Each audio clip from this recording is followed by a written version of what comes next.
The writing in the book. Mr. Audley rose from the dinner table and walked over to the cabinet in which he kept the document he had drawn up relating to George Talboys. He unlocked the doors of this cabinet, took the paper from the pigeonhole marked important, and seated himself at his desk to write. He added several paragraphs to those in the document, numbering the fresh paragraphs as carefully as he had numbered the old ones. "Heaven help us all," he muttered once. "Is this paper, with which no attorney has had any hand, to be my first brief?" He wrote for about half an hour, then replaced the document in the pigeonhole and locked the cabinet. When he had done this, he took a candle in his hand and went into the room in which were his own portmanteaus and the trunk belonging to George Talboys. He took a bunch of keys from his pocket and tried them one by one. The lock of the shabby old trunk was a common one, and at the fifth trial the key turned easily. "There would be no need for anyone to break open such a lock as this," muttered Robert, as he lifted the lid of the trunk. He slowly emptied it of its contents, taking out each article separately and laying it carefully upon a chair by his side. He handled the things with a respectful tenderness, as if he had been lifting the dead body of his lost friend. One by one he laid the neatly folded mourning garments on the chair.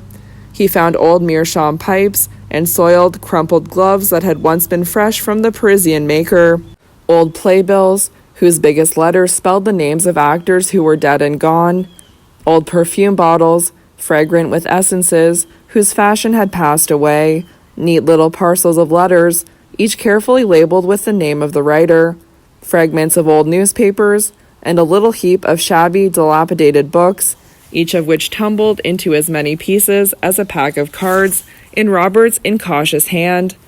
But amongst all the mass of worthless litter, each scrap of which had once had its separate purpose, Robert Audley looked in vain for that which he sought, the packet of letters written to the missing man by his dead wife, Helen Talboys. He had heard George allude more than once to the existence of these letters. He had seen him once sorting the faded papers with a reverent hand, and he had seen him replace them, carefully tied together with a faded ribbon which had once been Helen's, amongst the mourning garments in the trunk. Whether he had afterwards removed them, or whether they had been removed since his disappearance by some other hand, it was not easy to say, but they were gone. Robert Audley sighed wearily as he replaced the things in the empty box, one by one, as he had taken them out. He stopped with a little heap of tattered books in his hand and hesitated for a moment. "I will keep these out," he muttered. "There may be something to help me in one of them." George's library was no very brilliant collection of literature. There was an old Greek Testament and the Eden Latin grammar, a French pamphlet on the cavalry sword exercise, an odd volume of Tom Jones, with one half of its stiff leather cover hanging to it by a thread, Byron's Don Juan, printed in a murderous type, which must have been invented for the special advantage of occultists and opticians, and a fat book in a faded gilt and crimson cover. Robert Audley locked the trunk and took the books under his arm.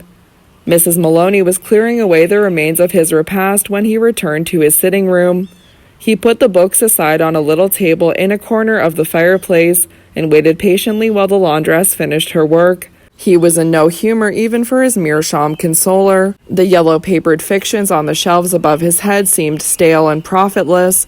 He opened a volume of Balzac, but his uncle's wife's golden curls danced and trembled in a glittering haze, alike upon the metaphysical diablerie of the Peau de Chagrin and the hideous social horrors of Cousine Bette. The volume dropped from his hand, and he sat wearily watching Mrs. Maloney as she swept up the ashes on the hearth, replenished the fire, drew the dark damask curtains, supplied the simple wants of the canaries, and put on her bonnet in the disused clerk's office prior to bidding her employer good night. As the door closed upon the Irishwoman, he rose impatiently from his chair and paced up and down the room. "Why do I go on with this," he said, "when I know that it is leading me, step by step, day by day, hour by hour, nearer to that conclusion which of all others I should avoid? Am I tied to a wheel, and must I go with its every revolution, let it take me where it will? Or can I sit down here tonight and say, I have done my duty to my missing friend, I have searched for him patiently, but I have searched in vain? Should I be justified in doing this? Should I be justified in letting the chain which I have slowly put together, link by link, drop at this point? Or must I go on adding fresh links to that fatal chain until the last rivet drops into its place and the circle is complete? I think and believe that I shall never see my friend's face again, and that no exertion of mine can ever be of any benefit to him. In plainer, crueler words, I believe him to be dead. Am I bound to discover how and where he died? Or being, as I think, on the road to that discovery, shall I do a wrong to the memory of George Talboys by turning back or stopping still? What am I to do? What am I to do? He rested his elbows on his knees and buried his face in his hands. The one purpose which had slowly grown up in his careless nature until it had become powerful enough to work a change in that very nature, made him what he had never been before, a Christian, conscious of his own weakness, anxious to keep to the strict line of duty, fearful to swerve from the conscientious discharge of the strange task that had been forced upon him, and reliant on a stronger hand than his own to point the way which he was to go. Perhaps he uttered his first thoroughly earnest prayer that night, seated by his lonely fireside, thinking of George Talboys. When he raised his head from that long and silent reverie, his eyes had a bright, determined glance, and every feature in his face seemed to wear a new expression. Justice to the dead first, he said, mercy to the living afterwards. He wheeled his easy chair to the table, trimmed the lamp, and settled himself to the examination of the books. He took them up one by one and looked carefully through them, first looking at the page on which the name of the owner is ordinarily written, and then searching for any scrap of paper which might have been left within the leaves. On the first page of the Eton Latin grammar, the name of Master Talboys was written in a prim scholastic hand. The French pamphlet had a careless GT scrawled on the cover in pencil, in George's big, slovenly calligraphy. The Tom Jones had evidently been bought at a bookstall and bore an inscription dated March 14th, 1788, setting forth that the work was a tribute of respect to Mr. Thomas Scrouton from his obedient servant, James Audley. The Don Juan and the Testament were blank. Robert Audley breathed more freely.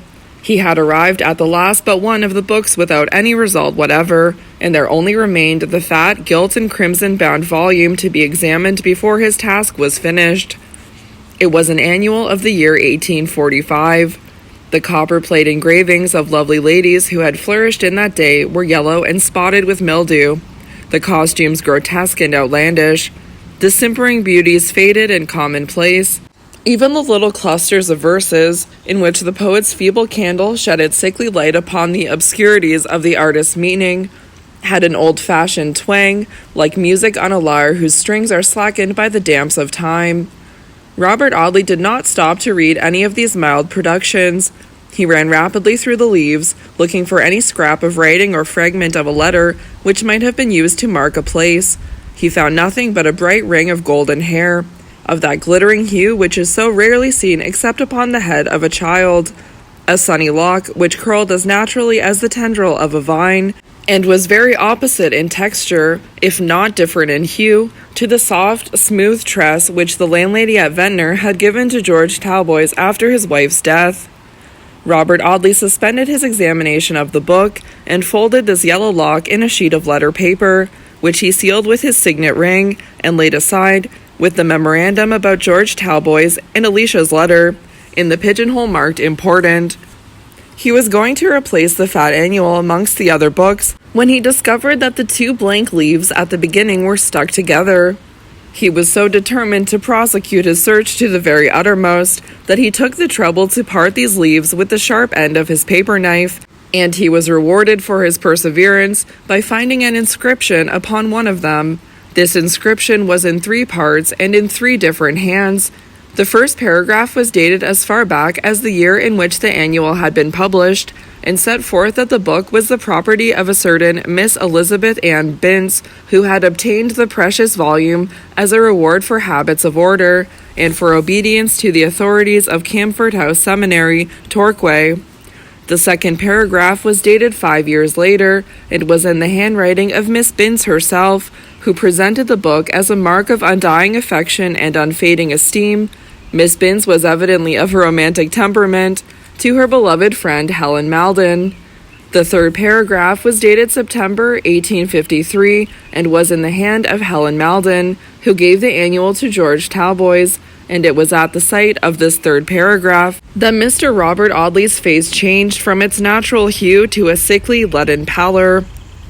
"I thought it would be so," said the young man, shutting the book with a weary sigh. "God knows I was prepared for the worst, and the worst has come. I can understand all now. My next visit must be to Southampton. I must place the boy in better hands."